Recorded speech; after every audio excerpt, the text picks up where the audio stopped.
बहुत ज़्यादा छोड़ा आज सर। एक मिनट सर, एक मिनट।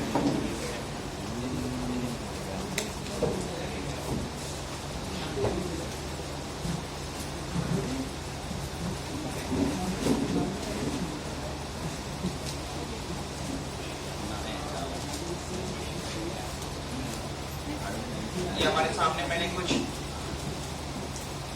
डेटा टाइप किया हुआ है। यहाँ पर मैंने एक कंप्यूटर लिया था जिसकी कीमत जो थी वो 20,000 रुपए थी। आज की डेट में अगर हम उसको बेच रहे हैं तो उसकी कीमत 2,000 रुपए है। 4 साल हमने उसको इस्तेमाल किया है, 4 साल के बाद जब हम बेच रहे हैं तो 2,000 रुपए में ये बिकने के लिए तैयार। तो हम ये जानना चाहते हैं कि हर साल इसकी वैल्यू कितनी कम होती चली गई। जैसे एग्जाम्पल के तौर पर मान लीजिए कोई गाड़ी आपने ली आज से 10 साल पहले 1 लाख रुपए की, आज उसको जब आप बेच रहे हैं तो वो गाड़ी 15,000 20,000 रुपए में बिक रही है। तो आप ये जानना चाहते हैं कि ये पूरे 1 साल या 6 साल या 5 साल या 10 साल जब तक आपने गाड़ियां जो चलाई हैं, तो ये गाड़ियां जो आपने चलाई हैं तो इस गाड़ी में कितने हर साल कितने रुपए का आपको जो है वो डिप्रिसिएशन होता चला गया है, नुकसान होता चला गया है। तो हम भी ये जानना चाहते हैं कि आने वाले 4 साल के बाद या आने वाले 4 सालों तक इसमें कितने रुपए का हमको डिप्रिसिएशन होता चला गया, नुकसान होता चला गया। तो उसके लिए क्या करेंगे, सबसे पहले इक्वल टू लगाएंगे, लिखेंगे डीबी। सबसे पहले कह रहा है कि कॉस्ट बताइए, तो यहाँ पर जो कॉस्ट दी हुई है तो कॉस्ट हमारी है, इसको सेलेक्ट करिए, कॉमा लगाइए। कह रहा है कि सैलवेज क्या है, तो सैलवेज हमारी सैलवेज वैल्यू ये है, इसको सेलेक्ट करिए, कॉमा लगाइए। कह रहा है कि लाइफ क्या है, लाइफ 4 साल इस्तेमाल किए, 4 साल ले लीजिए, फिर कॉमा लगाइए। कह रहा है कि पीरियड कब तक का आपको जानना है, तो 1 साल का जानना है तो पीरियड को सेलेक्ट कर लीजिए, ब्रैकेट को क्लोज करिए और जैसे ही एंटर करेंगे तो यहाँ पर पहले साल जो आपको डिप्रिसिएशन हुआ है, ह्रास हुआ है, नुकसान हुआ है, वो 8,760 रुपए का हुआ है। इसी तरह से बाकी का जानना है तो जैसे हम ड्रैग करेंगे तो यहाँ पर क्या होगा, जैसे ड्रैग करेंगे ये सारी की सारी वैल्यू जो है इधर आ जाएगी। इधर क्यों आ गया, इधर इसलिए आ गया क्योंकि हमने इस वैल्यू को फिक्स नहीं किया। तो इस वैल्यू को फिक्स करने के लिए हम क्या करेंगे, ये B1 से लेकर के B3 की यानी B1 B2 B3 यानी इन 3 वैल्यू को फिक्स करेंगे। तो फिक्स करने के 2 रास्ते। पहला रास्ता तो ये है कि आप इनको B1 B2 B3 को सेलेक्ट करिए और अपने कीबोर्ड से F4 बटन प्रेस कर दीजिए, तो ये वैल्यू फिक्स हो जाएगी, ठीक है। और या तो ऐसे ही सबके आगे बैठ के डॉलर का सिंबल लगाइए। तो डॉलर का सिंबल लगाने के लिए आप शिफ्ट के साथ जो है 4 का इस्तेमाल करेंगे, तो सबके आगे डॉलर का सिंबल लगाइए इस तरह से, या तो सेलेक्ट करिए B1 B2 B3 को और F4 बटन को प्रेस कर दीजिए, जिससे सारी की सारी वैल्यू आपकी फिक्स हो जाएगी। लेकिन पीरियड को आपको नहीं फिक्स करना है, ये वैसे के वैसे ही रहेगा C2 करके, ठीक है, या जिसमें भी आपने पीरियड लिखा होगा। जैसे हम एंटर करेंगे अब ये वैल्यू हमारी आ चुकी है। पहले साल जो हमको नुकसान हुआ है कंप्यूटर पे वो का हुआ है, और चौथे साल जो हुआ है वो 1,555 रुपए का हुआ, ठीक है। तो इस तरह से हम हर साल की अलग अलग डिप्रिसिएशन वैल्यू पता कर सकते हैं डीबी फंक्शन की सहायता से, ठीक। अब आ जाइए, इसी में अगला फंक्शन आता है SLN function, straight line method. Straight line method किसे कहते हैं? स्ट्रेट लाइन मेथड का मतलब ये है कि अगर हम मान लीजिए हमारे सामने ये कंप्यूटर है या कोई गाड़ी है या कोई कार है और जानना चाहते हैं कि 4 साल तक कोई एक इक्वल डिप्रिसिएशन हमको कितना हुआ है, इक्वल यानी हर साल हमको कितने रुपए का इक्वल डिप्रिसिएशन होगा, तो उसके लिए हम क्या करेंगे, SLN स्ट्रेट लाइन डिप्रिसिएशन का इस्तेमाल करेंगे। तो स्ट्रेट लाइन डिप्रिसिएशन के लिए सबसे पहले इक्वल टू लगाएंगे, SLN लिखेंगे। सबसे पहले कह रहा है कॉस्ट बताइए, तो कॉस्ट को सेलेक्ट कर लीजिए, कॉमा लगाइए। कह रहा है कि सैलवेज क्या है, तो सैलवेज ये इसको सेलेक्ट करिए, कॉमा लगाइए। लाइफ क्या है, लाइफ हमारी 4 साल की, इसको सेलेक्ट करिए, ब्रैकेट क्लोज करके एंटर कर दीजिए। तो पहले साल हमको 4500 रुपए का जो है डिप्रिसिएशन हुआ है। 4 साल तक देखना है तो ऐसे ही पकड़ के ड्रैग कर दीजिए यहाँ पर।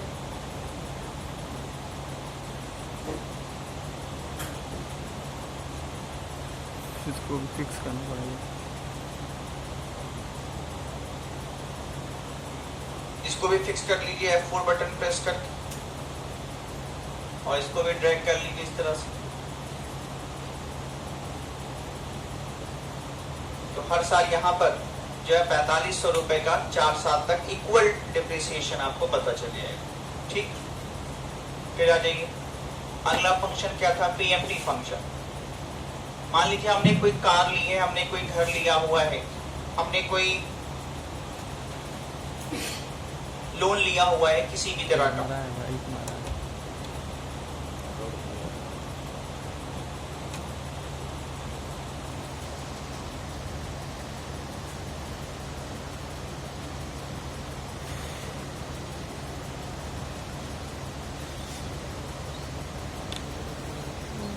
तो हमने एक घर लिया है जिसकी कुल कीमत जो है 30 लाख रुपए है। हमने उस घर के लिए 5 लाख रुपए की डाउन पेमेंट ऑलरेडी कर दी, यानी 5 लाख रुपए एडवांस में दे दिया है। लोन की जो पेमेंट है वो 25 लाख रुपए की। बैंक से हमने लोन लिया है तो बैंक ने कहा है ईयरली इंटरेस्ट जो आप पे करेंगे वो 14.5% करेंगे, और ये लोन की जो किस्त होगी वो 15 साल के अंदर आपको देनी है। 15 साल तक आपको जो है वो लोन की किस्त 25 लाख रुपए जो है वो पे करनी है। तो हम ये जानना चाहते हैं कि हर महीने हमारी जो ईएमआई बनेगी वो कितने रुपए की बनेगी। तो इसके लिए क्या करेंगे, इसके लिए हम सबसे पहले इक्वल टू लिखेंगे पीएमटी। पीएमटी का मतलब होता है पर मंथ। ठीक, अब यहाँ पर कह रहा है सबसे पहले रेट बताइए। तो यहाँ पर रेट जो कह रहा है, तो रेट हमारा ये है, इसको सेलेक्ट करिए। ये रेट चूंकि सालाना है, हमको मंथ में कन्वर्ट करना है, इसलिए इसको हम भाग दे देंगे 12 से, फिर कॉमा लगाइए। फिर कह रहा है यहाँ पर नेट पीरियड, कितने साल तक आपको जमा करना है। तो 15 साल तक जमा करना है, ये सालाना है। इसको मल्टीप्लाई कर दीजिए 12 से, यानी कि भाग दे दीजिए, सॉरी मल्टीप्लाई कर लीजिए मंथ में कन्वर्ट करने के लिए, फिर कॉमा लगाइए। फिर कह रहे हैं कि पीवी क्या है, यानी कि प्रेजेंट वैल्यू क्या है। तो प्रेजेंट वैल्यू हमारी जो है 25 लाख। ठीक है, कैसे आया, क्योंकि 30 लाख रुपए का घर था जिसमें से हमने माइनस कर देते हैं 5 लाख रुपए, जो कि ऑलरेडी डाउन पेमेंट कर दी थी। अगर ये डाउन पेमेंट ना की होती तब ये माइनस नहीं किया जाता, इसको ऐसे ही लिख करके ब्रैकेट क्लोज करके हम इंटर कर देते। क्योंकि डाउन पेमेंट हमने ऑलरेडी कर रखी हुई है, इसलिए हम इसको डाउन पेमेंट जो प्रेजेंट वैल्यू है, उस प्रेजेंट वैल्यू है उसमें से डाउन पेमेंट को हम माइनस कर देंगे, ब्रैकेट को क्लोज करेंगे, और जैसे इंटर करेंगे वैसे यहाँ पर हमारी जो किस्त होगी हर महीने की वो 34,138 रुपए की होगी। यानी हर महीने जो हम ईएमआई भरेंगे वो 34,138 रुपए की होगी। ठीक है, इसी तरह से मान लीजिए हम मंथली नहीं देना चाहते, हम ईयरली देना चाहते हैं, तो फिर ईयरली के लिए आपको क्या करना होगा, या तिमाही देना हो या छमाही देना हो तो कैसे पे करेंगे। तो उसके लिए सबसे पहले इक्वल टू लिखेंगे पीएमटी। सबसे पहले कह रहा रेट, तो रेट हमारा ये है, इसको सेलेक्ट करिए, कॉमा लगाइए। नेट पीरियड क्या है, 15 साल, इसको सेलेक्ट करिए, कॉमा लगाइए। कह रहा है कि पीवी क्या है, तो पीवी है हमारा, माइनस कर लीजिए डाउन पेमेंट को, ब्रैकेट क्लोज करिए, और जैसे इंटर करेंगे तो यहाँ पर ये जो है आपका सालाना निकल जाएगा कि हर साल अगर आप 4,17,240 रुपए अगर आप पे करते हैं तो हर साल यानी 15 साल तक आपकी जो किस्त है वो 25 लाख रुपए की वो पूरी हो जाएगी। ठीक, इसी तरह से अगर हमको छमाही देना हो, ये तो मंथली हो गया, ये ईयरली हो गया। अब अगर छमाही हमको हर 6 महीने पे अगर हमको ईएमआई भरनी हो तो क्या करेंगे, तो साल में चूंकि छमाही का मतलब साल में 6 12 हो गए, 2 से इसको मल्टीप्लाई करिए, 2 से डिवाइड कर दीजिए। सबसे पहले इक्वल टू लगाइए, पीएमटी लिखिए। रेट कह रहा है तो रेट हमारा ये है। अब इस रेट को डिवाइड करिए 2 से, क्योंकि साल को 2 हिस्सों में बांटेंगे तो 2 से ही बांटेंगे तो 6 महीना हो जाएगा। फिर कॉमा लगाइए। फिर कह रहा है नेट पीरियड क्या है, तो नेट पीरियड हमारा ये है, इसको मल्टीप्लाई करिए 2 से, कॉमा लगाइए। पीवी क्या है, पीवी हमारा ये, इसको सेलेक्ट करिए, माइनस कर दीजिए डाउन पेमेंट से, ब्रैकेट को क्लोज करिए, और जैसे इंटर करेंगे तो यहाँ पर हर 6 महीने की ईएमआई आपके सामने आ जाएगी। तो हर 6 महीने पे आपको जो ईएमआई भरनी है वो 2,06,549 रुपए की भरनी है। ठीक, इसी तरह से अगर तिमाही भरनी हो, हर 3 महीने पे अगर हमको पेमेंट करनी हो तो सबसे पहले इक्वल टू लगाएंगे, लिखेंगे पीएमटी, ब्रैकेट लगाएंगे। सबसे पहले कह रहा है रेट बताइए, तो रेट हमारा ये है, इसको सेलेक्ट करिए। अब चूंकि हमको तिमाही भरनी है तो एक साल में तिमाही से 4 से हम डिवाइड करेंगे, 4 से मल्टीप्लाई करेंगे, तो यहाँ पर डिवाइड करेंगे इसको 4 से, कॉमा लगाइए। नेट पीरियड हमारा जो है वो मल्टीप्लाई करिए,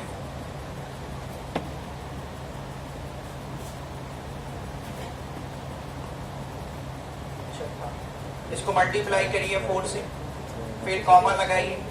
पीवी क्या है, पीवी हमारा ये है, इसको सेलेक्ट करके माइनस कर दीजिए डाउन पेमेंट्स, ब्रैकेट क्लोज करिए, और जैसे इंटर करेंगे तो यहाँ पर आपके हर 3 महीने की जो ईएमआई बनेगी वो 90,625 रुपए की बनेगी। ठीक, तो मंथली निकालना चाहते हैं ये मंथली निकाल सकते हैं, ईयरली निकालना चाहते हैं ईयरली निकाल सकते हैं, छमाही निकालना चाहते हैं छमाही निकाल सकते हैं, तिमाही निकालना चाहते हैं तो तिमाही निकाल सकते हैं। ठीक है, जैसा भी आपको निकालना। फिर आ जाइए अगला, पीवी फंक्शन।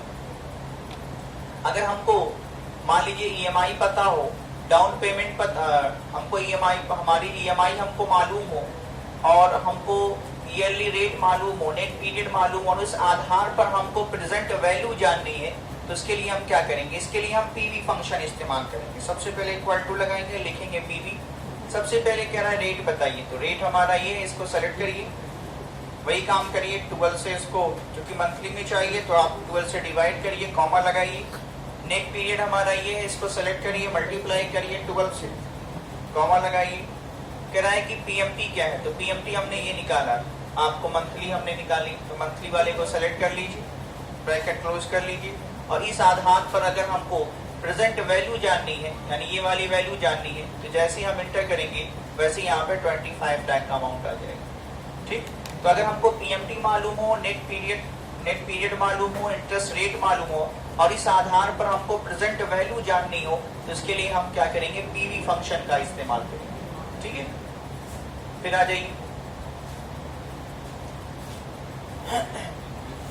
अगला फंक्शन इसी में आता है NPER, नेट पीरियड फंक्शन। अब हमको नेट पीरियड निकालना, नेट पीरियड जानना हो, तो नेट पीरियड जानने के लिए हम सबसे पहले इक्वल टू लगाएंगे, लिखेंगे NPER। सबसे पहले कह रहा रेट बताइए, तो रेट हमारा ये, इसको सेलेक्ट करिए, अब फिर वही काम करिए, इसको डिवाइड करिए 12 से, कॉमा लगाइए। पीएमटी क्या है, पीएमटी हमारी ये है, पर मंथ वाली वैल्यू, उसको सेलेक्ट करिए, कॉमा लगाइए। पीवी क्या है, पीवी हमारा ये था, माइनस कर दीजिए इसमें से 5 लाख को, ब्रैकेट क्लोज करिए, और जैसे इंटर करेंगे तो यहाँ से आपका नेट पीरियड पता चल जाएगा। तो 180 महीना हो गया, 180 महीने के अंदर आपको जो है वो इंटरेस्ट का पैसा जो है वो पे करना है। ठीक है, फिर आ जाइए रेट। अगर हमको रेट जानना हो कि इसमें कितना हम इंटरेस्ट का पैसा पे कर रहे हैं, तो उसके लिए हम क्या करेंगे, उसके लिए सबसे पहले इक्वल टू लगाएंगे, लिखेंगे रेट। फिर कह रहा है नेट पीरियड क्या है, तो नेट पीरियड हमारा ये, इसको सेलेक्ट करिए, मल्टीप्लाई करिए 12 से, कॉमा लगाइए। यहाँ पर पीएमटी क्या है, तो पीएमटी हमारी ये थी, इसको सेलेक्ट करिए, फिर कॉमा लगाइए। कह रहा है कि पीवी क्या है, तो पीवी हमारा ये है, इसमें से माइनस कर दीजिए 5 लाख को, ब्रैकेट क्लोज करिए, और जैसे इंटर करेंगे तो यहाँ पर आपका इंटरेस्ट का अमाउंट जो है वो पता चल जाएगा कि हर साल आपका जो इंटरेस्ट का पैसा है वो 1% जा रहा है ओवरऑल में से। ठीक है, अब आ जाइए इसी तरह से एफडी। जैसे मान लीजिए अक्सर हम लोग जो है बहुत सारे अलग अलग बैंकों में फिक्स डिपॉजिट करते हैं, बैंक ऑफर भी देता है कि आइए हमारे यहाँ फिक्स डिपॉजिट करिए 5 साल 10 साल, हम आपको जो है 7% का इंटरेस्ट देंगे, हम आपको 10% का इंटरेस्ट देंगे, हम आपको 8% का इंटरेस्ट देंगे। तो हम ये जानना चाहते हैं कि अगर हम हर महीने या साल भर में पैसा जमा कर रहे हैं, तो 1 साल के बाद, 2 साल के बाद, 3 साल के बाद अगर वो पैसा रिटर्न लेंगे तो हमको कितना पैसा मिलेगा। तो इसके लिए हम क्या करेंगे, एफडी यानी फ्यूचर वैल्यू का इस्तेमाल करेंगे। यहाँ पर सबसे पहले हमारे सामने कोई डेटा है, मान लीजिए ये कोई डेटा है, सिंपल अमाउंट हम जमा कर रहे हैं हर महीने बैंक में। इसकी जब रिपोर्टिंग करिएगा तो यहाँ पर वो कर लीजिएगा, पीएम पर मंथ हटा दीजिएगा इसमें से। मान लीजिए कोई बैंक है, उसने कहा है कि आप अगर 10,000 रुपए हर महीने जमा कर रहे हैं 5 साल तक, तो हम आपको 10% या 12% का जो है वो इंटरेस्ट रेट के तौर पर रिटर्न पैसा देंगे। तो हम ये जानना चाहते हैं कि अगर हम हर महीने 10,000 रुपए बैंक में जमा कर रहे हैं और 5 साल तक जमा किए, 5 साल के बाद जब हम वो पैसा लेंगे तो कितना रुपए हमको रिटर्न मिलेगा। तो इसके लिए हम क्या करेंगे, इसके लिए सबसे पहले इक्वल टू लगाएंगे, लिखेंगे FP। सबसे पहले कह रहा रेट बताइए, तो रेट हमारा ये है, इसको सेलेक्ट कर लीजिए, इसको डिवाइड करिए 12 से मंथ में कन्वर्ट करने के लिए, फिर कॉमा लगाइए। कह रहा है कि नेट पीरियड क्या है, नेट पीरियड हमारा 5 साल है, इसको मल्टीप्लाई करिए मंथ में कन्वर्ट करने के लिए, कॉमा लगाइए। PMT क्या है, पर मंथ वैल्यू कितना जमा करेंगे, 10,000 रुपए जमा करेंगे, ब्रैकेट क्लोज करिए।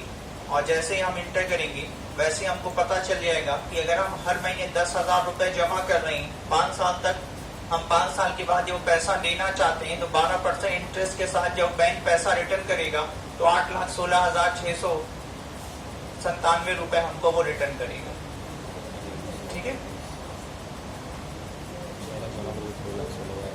इसी तरह से IPMT, यहाँ पे अभी हम लोगों ने जो है पर मंथ का अमाउंट निकाला था। अब इसमें जानना है IPMT की वैल्यू, यानी इंटरेस्ट पर मंथ, यानी जो हम ये 34,137 रुपए पे कर रहे हैं मंथली, या ये सालाना या छमाही या तिमाही, इसमें से इंटरेस्ट का पैसा कितना जा रहा है। इंटरेस्ट का पैसा पता करने के लिए, सिर्फ इंटरेस्ट का पैसा, उसके लिए हम क्या करेंगे, IPMT फंक्शन इस्तेमाल करेंगे। तो सबसे पहले इक्वल टू लगाएंगे, लिखेंगे IPMT। सबसे पहले कह रहा रेट बताइए, तो रेट हमारा ये है, इसको सेलेक्ट करिए, इसको डिवाइड करिए 12 से, कॉमा लगाइए। सबसे फिर कह रहा है पीरियड, तो यहाँ पर पीरियड बता दीजिए, पीरियड हमारा जो है 1 साल का रहेगा, कॉमा लगाइए। फिर कह रहा है नेट पीरियड क्या है, नेट पीरियड हमारा 15 साल है, इसको सेलेक्ट करिए, मंथ में कन्वर्ट करिए मल्टीप्लाई करके 12 से।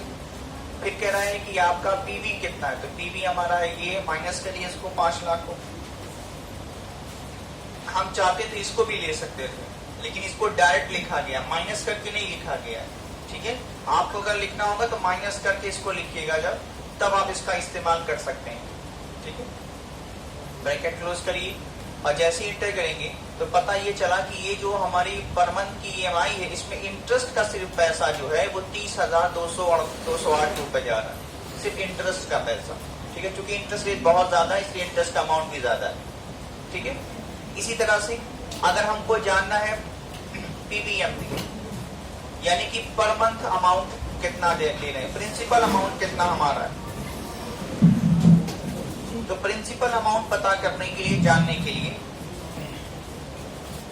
प्रिंसिपल अमाउंट जानने के लिए, पता करने के लिए हम क्या करेंगे, PPMT फंक्शन इस्तेमाल करेंगे। यानी कि ये हमारी पर मंथ की अमाउंट हो गई, पर मंथ पे इंटरेस्ट का पैसा जो दे रहे हैं वो 30,000 दे रहे हैं, तो बाकी जो प्रिंसिपल अमाउंट है वो कितना जा रहा है। तो उसके लिए क्या करेंगे, सबसे पहले इक्वल टू लगाएंगे, लिखेंगे PPMT।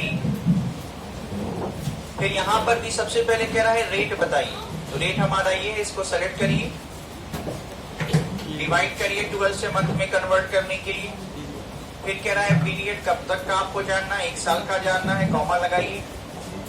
नेट पीरियड क्या है, नेट पीरियड हमारा जो है वो 15 साल का है, इसको मंथ में कन्वर्ट करिए, 12 से मल्टीप्लाई करिए, कॉमा लगाइए। PV क्या है, PV हमारा ये है, इसको माइनस कर दीजिए 5 लाख से, चूंकि डाउन पेमेंट हम दे चुके हैं। अब जैसे हम एंटर करेंगे तो इसमें जो हमारा प्रिंसिपल अमाउंट है वो 3,929 रुपए और 19 पैसे। अब इन दोनों को अगर जब जोड़ेंगे जब, तो इतना अमाउंट आ जाएगा। ठीक है, तो इसमें हम लोगों ने इंटरेस्ट का जो पैसा दिया था वो इतना दिया था, और जो प्रिंसिपल अमाउंट हमारा जा रहा था वो इतना जा रहा था। ठीक है, मान लीजिए अभी हम लोगों ने जो इंटरेस्ट निकाला है PMT का वो 34,137 रुपए 25 पैसा निकाला। हमारी इतनी औकात नहीं है कि हम हर महीने इतना रुपए दे पाए, हम 25,000 से ज्यादा नहीं भर पाएंगे हर महीने इंटरेस्ट, या सॉरी EMI का पैसा, या 28,000 या 30,000 से ज्यादा हर महीने EMI का पैसा नहीं भर पाएंगे। तो अगर हमको ये जानना हो कि अगर हम हर महीने 25,000 रुपए भर रहे हैं तो उस हिसाब से फिर डाउन पेमेंट हम कितनी रुपए की करेंगे जिससे हमारी हर महीने की जो EMI बनेगी वो 25,000 रुपए की बनेगी। तो इसके लिए क्या करेंगे, नहीं निकाल देंगे। इसके लिए सबसे पहला काम करेंगे वीडियो बनाए हो क्या? हम मैं कट करके जो हमारी EMI है PMT वाली अमाउंट है इसको सेलेक्ट कर लेंगे। ठीक है, सेलेक्ट करने के बाद यहाँ पर दिया है डेटा टैब में आएंगे। डेटा टैब में आने के बाद यहाँ पर हम चले जाएंगे व्हाट इफ एनालिसिस पर। यहाँ पर एक ऑप्शन मिलेगा गोल सीक का। ठीक है, गोल सीक पे चले जाएंगे। गोल सीक पे जैसे ही आप आएंगे तो बाय डिफॉल्ट तौर पर सेट सेल यानी EMI वाली जो सेल हमने सेलेक्ट की थी, EMI वाली सेल कोई भी हो सकती, जरूरी कि यही हो। आप यहाँ भी निकाल सकते हैं, यहाँ भी निकाल सकते हैं, कहीं पर भी निकाल सकते हैं। तो इसको सेलेक्ट करेंगे तो ये सेल ऑटोमेटिक सेलेक्ट होकर के आ जाएगी। पूछ रहा है टू वैल्यू, कितना आप दे सकते हैं हर महीने। हम हर महीने 28,000 रुपए से ज्यादा नहीं दे पाएंगे, इतनी औकात नहीं हमारी। तो ब्रैकेट में उतना अमाउंट लिखिए 28,000, ब्रैकेट को क्लोज करिए। फिर कह रहा है बाई चेंजिंग सेल, किसको बदलना चाहते हैं, डाउन पेमेंट को बदलना चाहते हैं। फिर डाउन पेमेंट वाली सेल को सेलेक्ट कर ली, क्योंकि वही जानना है कि अगर हम कितनी डाउन पेमेंट करेंगे।